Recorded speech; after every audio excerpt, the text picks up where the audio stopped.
Museum of Bad Art from Wikipedia, the free encyclopedia. This article is being read from a revision dated March 21st, 2009. The Museum of Bad Art, MOBA, is a privately owned museum whose stated aim is, quote, to celebrate the labor of artists whose work would be displayed and appreciated in no other forum, end quote. It has two branches, one in Dedham, Massachusetts, and the other in nearby Somerville. Its permanent collection includes 500 pieces of, quote, art too bad to be ignored, end quote, 25 to 35 of which are on public display at any one time. MOBA was founded in 1994 after antique dealer Scott Wilson showed a painting he had recovered from the trash to some friends who suggested starting a collection. Within a year, receptions held in Wilson's friend's home were so well attended that the collection required its own viewing space. The museum moved to the basement of a theater in Dedham. Explaining the reasoning behind the museum's establishment, co-founder Jerry Riley said in 1995, quote, while every city in the world has at least one museum dedicated to the best of art, MOBA is the only museum dedicated to collecting and exhibiting the worst, end quote. To be included in the museum's collection, works must be original and have serious intent, but they must also have significant flaws, without being boring. Curators are not interested in displaying art that is deliberately kitsch. MOBA has been mentioned in dozens of off-the-beaten-path guides to Boston, featured in international newspapers and magazines, and has inspired several other collections throughout the world that set out to rival its own visual atrocities. Deborah Solomon of the New York Times Magazine noted that the attention the Museum of Bad Art receives is part of a wider trend of museums displaying, quote, the best bad art, end quote. The museum has been criticized for being anti-art, but the founders deny this, responding that its collection is a tribute to the sincerity of the artists who persevered with their art despite something going horribly wrong in the process. According to co-founder Marie Jackson, quote, we are here to celebrate an artist's right to fail, gloriously, end quote. History.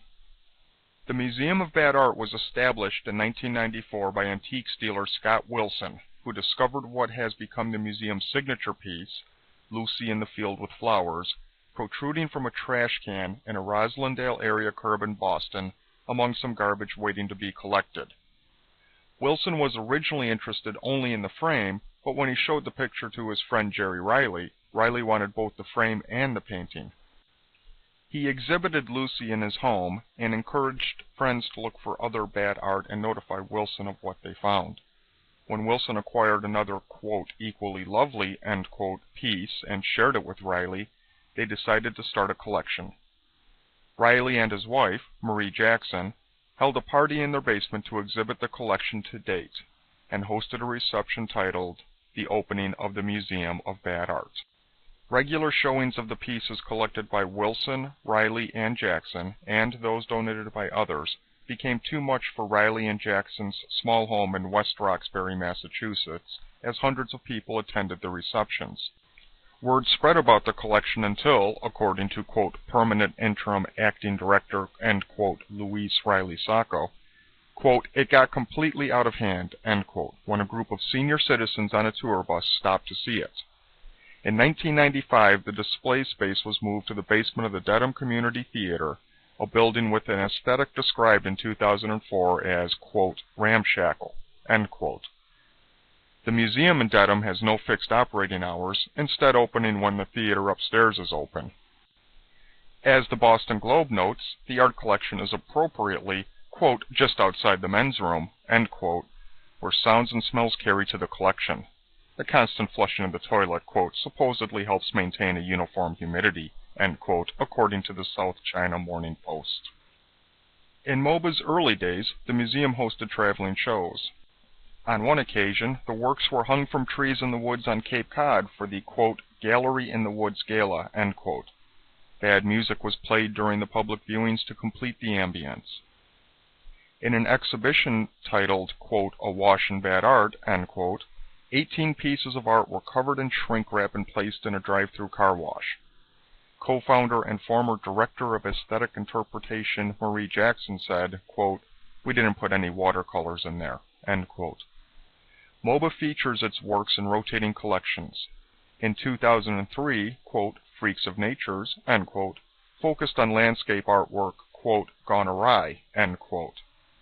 A 2006 exhibit titled, quote, Hackneyed Portraits, end quote, was designed to, quote, pick up some of the slack, end quote, when the David Hockney show at Boston's Museum of Fine Arts closed. MoBA unveiled its show, quote, Nature Abhors a Vacuum and Other Housework, end quote, in 2006. This format continues on the museum's website. A second gallery opened in 2008 at the Somerville Theater in Davis Square, Somerville, Massachusetts, where the collection was placed near both the women's and men's restrooms. Although the original gallery is free and open to the public, the second is only free with admission to the theater. Exhibitions titled, quote, Bright Colors, Dark Emotions, end quote, and, quote, Know What You Like, Paint How You Feel, end quote, have been held in the Academic Gallery at Montserrat College of Art in Beverly, Massachusetts. MoBA was hoping, quote, to take bad art on the road, end quote, in 2008, according to Sacco. Pieces from MoBA's collection have been on display in museums in Virginia, Ottawa, and New York.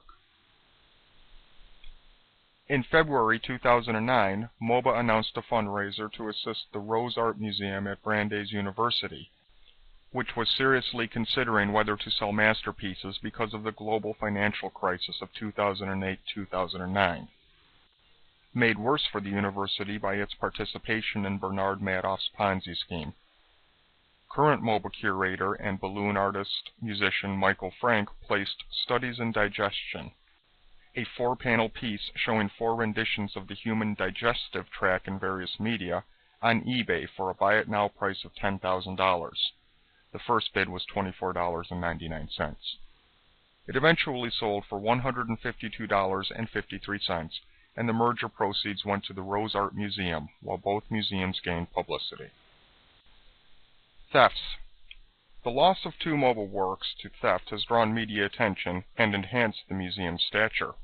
In 1996, the painting Eileen by R. Angelo Lay vanished from MoBA. Eileen was acquired from the trash by Wilson and features a rip in the canvas where someone slashed it with the knife even before the museum acquired it, quote, adding an additional element of drama to an already powerful work, end quote, according to MoBA. The museum offered a reward of $6.50 for the return of Eileen, and although MoBA donors later increased that reward to $36.73, the work remained uncovered for many years. The Boston police listed the crime as, quote, larceny, other, end quote, and Sacco was reported saying she was unable to establish a link between the disappearance of Eileen and a notorious heist at Boston's famed Isabella Stewart Gardner Museum that occurred in 1990.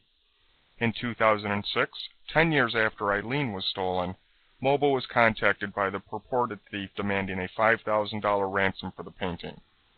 No ransom was paid, but it was returned anyway.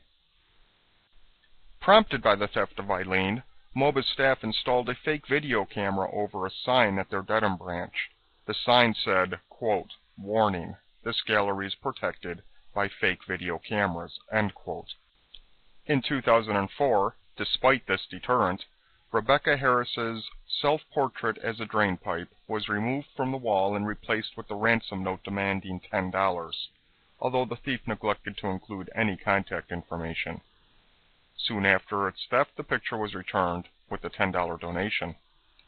Curator Michael Frank speculates that the thief had difficulty fencing this portrait because, quote, reputable institutions refuse to negotiate with criminals, end quote.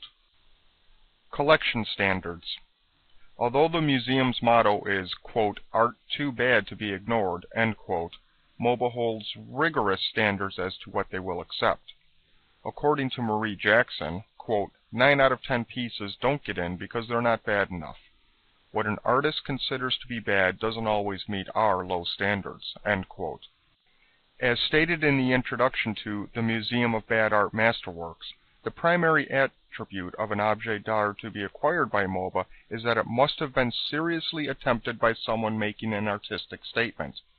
A lack of artistic skill is not essential for a work to be included. A prospective painting or sculpture for the collection should, quote, result in a compelling image, end quote.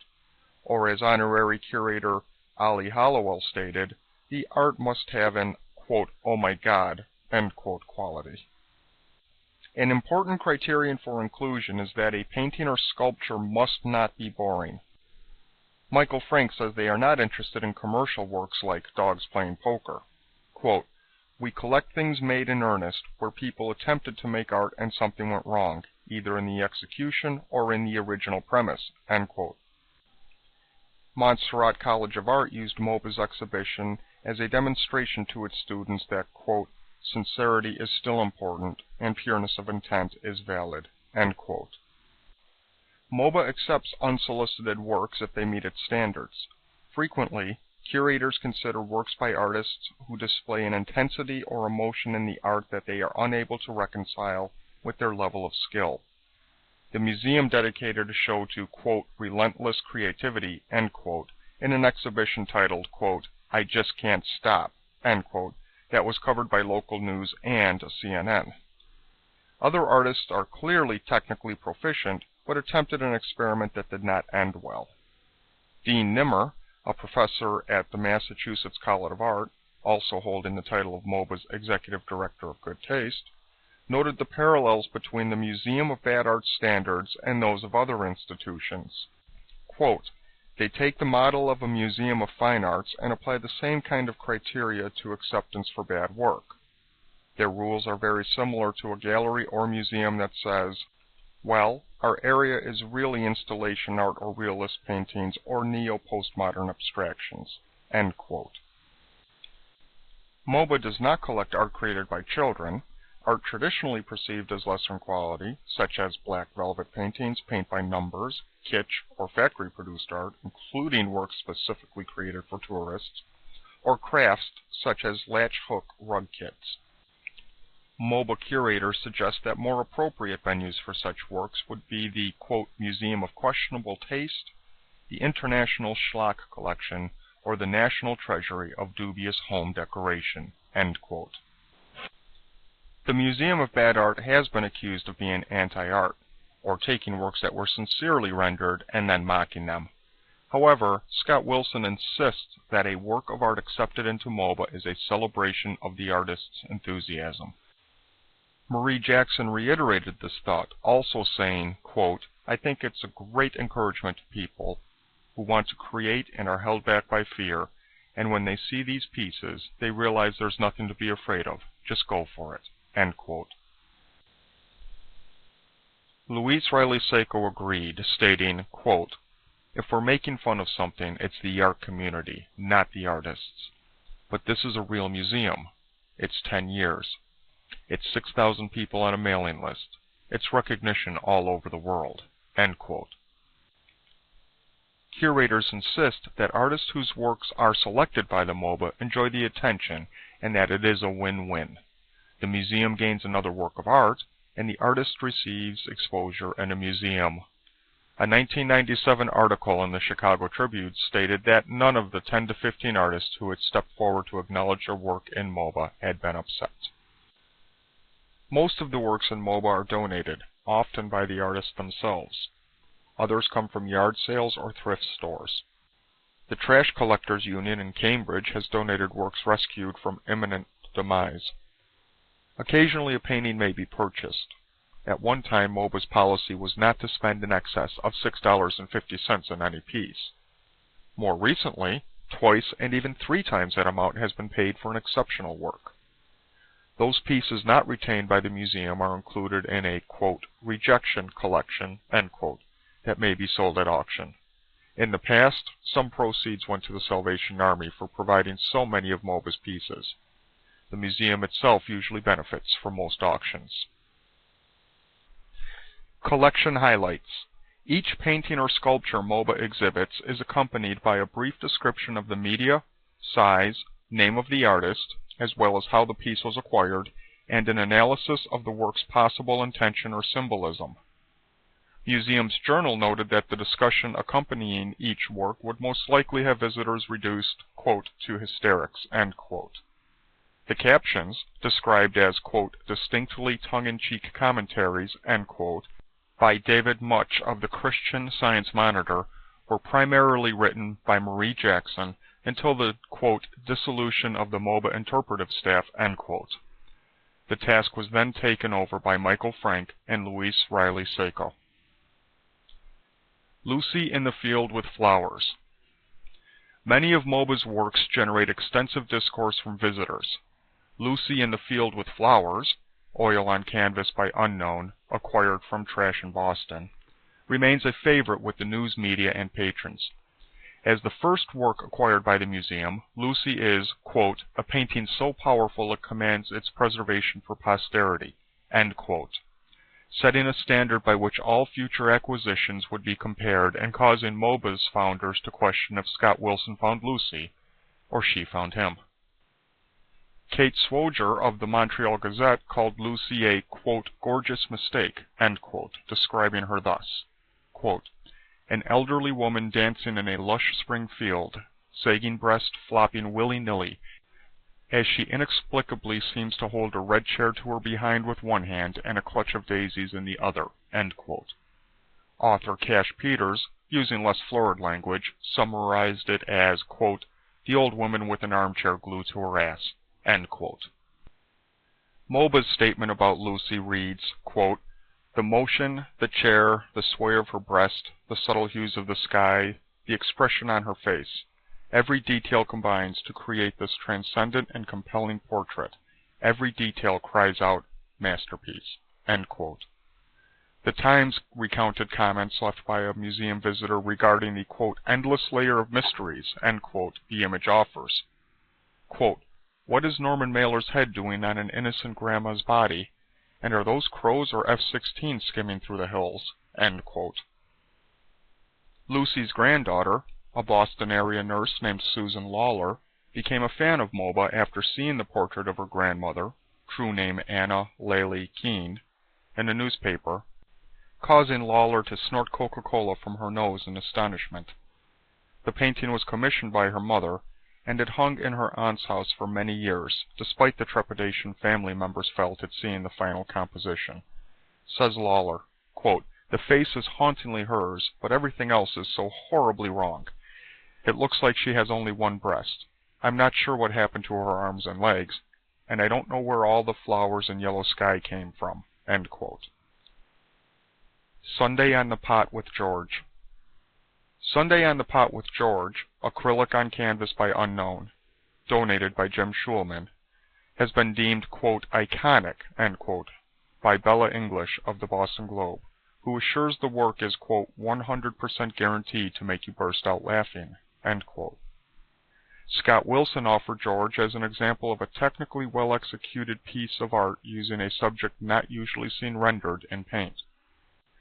Many admirers of the first work donated to MOBA are hypnotized by the image of a portly man wearing, quote, Y-front, end quote, underwear while sitting on a chamber pot, in pointillist impressionism similar to the styles of Georges Seurat. One critic speculates that the pointillistic style in George may have been acquired, quote, from watching too much TV, end quote. Author Amy Levin sees the work as a spoof of A Sunday Afternoon on the Island of La Grande Jatte, more commonly known as Sunday in the Park with George. The subject of this painting has been, quote, tentatively identified, end quote, by the Annals of Improbable Research, the creators of the Ig Nobel Award, as John Ashcroft, former Attorney General of the United States. A visitor was so moved by George that he felt compelled to express his gratitude for its display in the Dedham Community Theater basement, writing, quote, someone had slipped into the bathroom as I took in this painting and began peeing loudly into a toilet. The reverberating sound of urine splashing while viewing George brought the painting to life, and when the denouement of the flesh sounded, I wept, end quote. MOBA's accompanying caption introduces questions and observations, quote, can the swirling steam melt away the huge weight of George's corporate responsibilities? This pointillist piece is curious for meticulous attention to fine detail, such as the stitching around the edge of the towel, in contrast to the almost careless disregard for the subject's feet. Juggling dog in hula skirt. In contrast to the pointillist impressionism of George, the museum also features a, quote, fine example of labor-intensive pointlessism, end quote, according to MOBA staff. Mari Newman's Juggling Dog in Hula Skirt, tempera and acrylic paint on canvas, donated by the artist, a recent addition, inspired this description by MOBA, quote, we can only wonder what possesses an artist to portray a dog juggling bones while wearing a hula skirt, end quote. MOBA enjoys the mystery as much as any other aspect of art, however. Newman, a professional artist from Minneapolis, responded to the curator's cogitation by describing how the image came into being. She bought used canvases while a poor art student and was unsure how to use a canvas with these dimensions. Inspired by a cartoon of a dachshund, she chose that as a subject, but was unhappy with the effect until she added a hula skirt she had seen in a magazine, and colored dog bones she spied in a pet store. Newman wrote to them saying, quote, I almost threw it out until I heard of MOBA. After many years of slashing rejected work, now I wish I had saved them all for you, end quote. Motifs and interpretation. Travel writer Cash Peters identifies 6 characteristics common to many of the museum's artworks. The first is that MOBA artists are unable to render hands or feet, and mask them by extending figures' arms off the canvas, hiding them with long sleeves, or placing shoes on feet in inappropriate scenarios. Second, Peters compared artists Rembrandt and J.M.W. Turner, masters of landscapes, who, quote, could probably paint with their eyes shut, end quote, to MOBA artists who apparently did paint with their eyes shut, as skies are often painted in any color but blue. Flora are created without reference to any existing plant organisms, and fauna appear so small in the background it is impossible to discern what type of animals they are. Third, MOBA artists apply perspective inconsistently, either from one painting to the next or within a single work. Peters' fourth observation concerns the difficulty MOBA artists seem to have in successfully rendering noses. He writes that a nose will be attempted so many times that the work takes on a third dimension as paint is reapplied over and over. Fifth, bad artists favor, quote, mixed media, end quote. If in doubt, they glue feathers, glitter, or hair to their work. Lastly, Peters suggests that artists know their work is bad, but apparently feel a piece may be saved by including a monkey or a poodle in the composition. Since late 2008, MOBA has been experimenting with allowing the public to title and caption some works. According to the curatorial staff, since some of the works are so puzzling, mere artistic interpretation is not sufficient. They must be, quote, interpretated, end quote. The, quote, guest interpretators collection, end quote, is an invitation for MOBA's visitors to include their thoughts on compelling artworks. A contest decides the best analysis, and one is added every 2 months. A professor at Boston University offered his thoughts, quote, the location of the museum, as much as its collection, suggests a commitment to the abject and a belief in the power and force of culture's marginalized effects. I was also reminded that I need to pick up some toilet bowl cleaner on my way home, end quote. Influence. The Museum of Bad Art has been mentioned in hundreds of international publications, as well as in Boston area travel guides highlighting offbeat attractions. It has inspired similar collections or events in Ohio, Seattle, and Australia. A local theater company in Minneapolis, Minnesota, the Comedia Beauregard, was so inspired by MOBA's mission that its players wrote one-act plays based on their favorite works. The plays were performed in January and February 2009 in the company's Masterworks, the MOBA Plays show to sell out crowds. Responses to bad art. Response to MOBA's opening and continued success is, for some, evocative of the way art is treated in society. MOBA works have been described as, quote, unintentionally hilarious, end quote, similar to the atrocious films of Ed Wood. Visitors, and even MOBA staff, often laugh out loud at displays. In Gullible's Travels, Cash Peter contrasted this behavior with what is expected of patrons at art galleries such as Southern California's Getty Museum. Viewers might find the art at the Getty equally hilarious, but were they to show it, they would almost certainly be thrown out. In 2006, Luis Riley Seco participated in a panel discussion with authorities on art and architecture about standards of beauty and ugliness in art, published in Architecture Boston. She remarked that teachers bring high school art students to MoBA, then to the Museum of Fine Arts, Boston, MFA. Sacco observes, quote, somehow MoBA frees kids to laugh and point, to have their own opinions and argue about things. Then they take the experience to the MFA, where they might otherwise feel intimidated. Maybe the ugly frees us, end quote. Sacco believes that extreme ugliness is more striking than extreme beauty, and it forces people to think more deeply about what is wrong or misplaced. She connects this rigid judgment of what does not conform to beauty with intolerance for physical imperfections in people, noting that such rigidity sometimes causes parents to, quote, fix, end quote, the perceived flaws in their children's faces to keep them from suffering later. Jason Kaufman, a Harvard professor who teaches the sociology of culture, wrote that MoBA is part of a social trend he calls, quote, annoyism, end quote, where mass media venues promote performances and artists who mix the deliberately bad with the clever. The Museum of Bad Art happens to embody this trend, and further illustrates its central aim to mock the judgment system by which people identify what is bad from what is not. For Kaufman, quote, the beauty of MoBA, though beauty is surely the wrong word, is the way it undermines aesthetic criteria from numerous angles, end quote. Amy Levin, describing how American history and culture have been shaped by small local museums, suggests that MoBA is a parody of art itself, and that MoBA's commentary, newsletter, website, and publications mock museums as authorities on what is good art.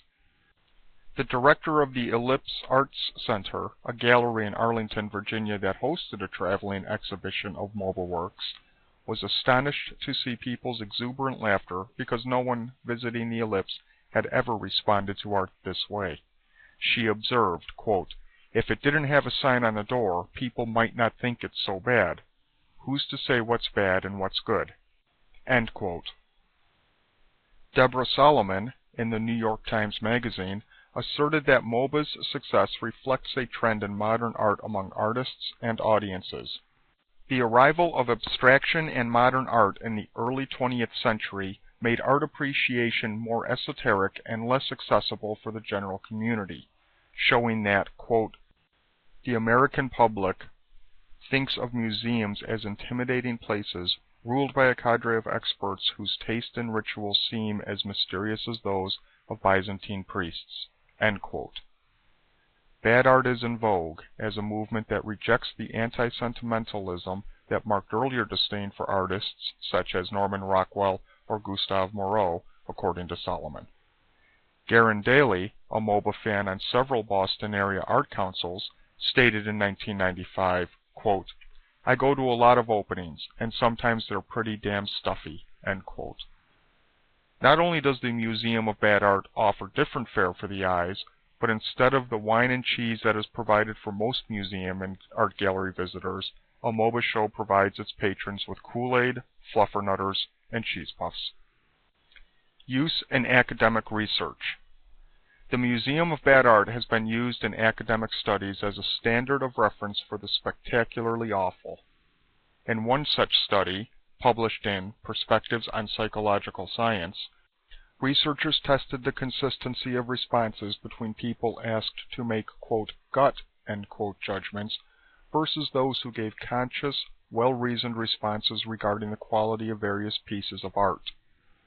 The researchers showed respondents images from MoBA and New York's Museum of Modern Art, MoMA, and asked them to rate each painting on a scale with two ends representing, quote, very attractive, end quote, and, quote, very unattractive, end quote. The study found that those who reasoned in conscious thought were neither more accurate nor as consistent in their ratings. Study participants identified and rated MoMA art higher quality, but those who used conscious reasoning did not find MoMA art more attractive than those who rated with, quote, gut, end quote, judgments. Furthermore, the deliberators did not find MOBA art as unattractive as those with quicker response times. The study concluded that people who make quick judgments do so more consistently, with no significant change to accuracy. In another study that appeared in the British Journal of Psychology, researchers tested how respondents considered balance in artwork composition of differing qualities. 15 pairs of works from Art Cyclopedia by artists such as Paul Gauguin, Georgia O'Keeffe, and Georges-Pierre Seurat, and 15 from MOBA by artists including Doug Carteret, Unknown, and D. Alex, were shown to participants. In each, an item in the painting was shifted vertically or horizontally, and respondents were asked to identify the original. The researchers hypothesized that respondents would identify balance and composition more easily in the traditional masterworks, and that study participants would find greater change of quality when items were shifted in traditional masterworks than they would in MOBA pieces.